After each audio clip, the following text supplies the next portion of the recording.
siya ay binawian ng buhay. At ito po ay totoo. Yung buhay na meron kayo, yung buhay na meron ako, yung buhay ni Manay Lolit, ito po'y pahiram sa atin ng Diyos. 78 years ang ibinigay po sa kanya ng Diyos. At sigurado po ako na sa mahabang panahon ito, marami kayong memories, mga magagandang alaala na tataglay ninyo habang buhay. Sigurado rin po ako na marami siyang mga sinasabi sa inyo ng mga pangaral at magbibigay sa kanya ng katuwaan kung ang mga magagandang pangaral na binibigay niya sa inyo ay inyong nais sa buhay. Tayo po mga Pilipino, kapag meron tayong kakilalang pumapanaw, sinasabi po natin na siya ay sumakabilang buhay. At ito rin po ay totoo. May buhay po sa mundong ito, pero ang buhay na natin sa mundo ay may katapusan.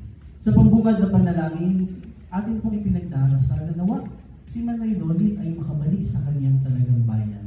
At ang talagang bayan po niya, ang talagang bayan po ng bawat isa sa atin ay walang iba kundi sa piling ng Diyos sa kalangitan. Dati po ang kamatayan ay parang isang nakakatakot na realidad, sapagkat tila ba ang kamatayan ay isang katapusan. Pero noong ating Panginoong Jesucristo po, mag-alay ng kanyang sarili sa krus, mamatay at muling mabuhay, ang kamatayan po ay nagkaroon ng isang mas malalim na kahulugan. Ito'y naging isang pintuan patungo sa isang buhay na walang hanggan. Mga minamahal na mga kapatid, kung nais po ninyo na muling makasama si Nanay Lolit, o kung nais ninyong muling makasama ang inyong pamilya hanggang sa kabilang buhay, pinapagit po sa mabuting balita ang dapat natin gawin. Ano po ang sabi ni Jesus? Ako ang daan, ang katotohanan at ang buhay.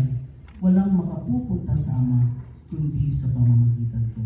Kaya sana pagsikapan po natin na mailapit ang ating sarili sa Diyos. Pagsikapan natin na mailapit ang ating pamilya sa ating mga simbahan. Sa ganitong paraan, bawiin man po ng Diyos ang ipinahiram niyang buhay sa atin, makakaasa po tayo na muli tayong magkikita-kita sa kabila.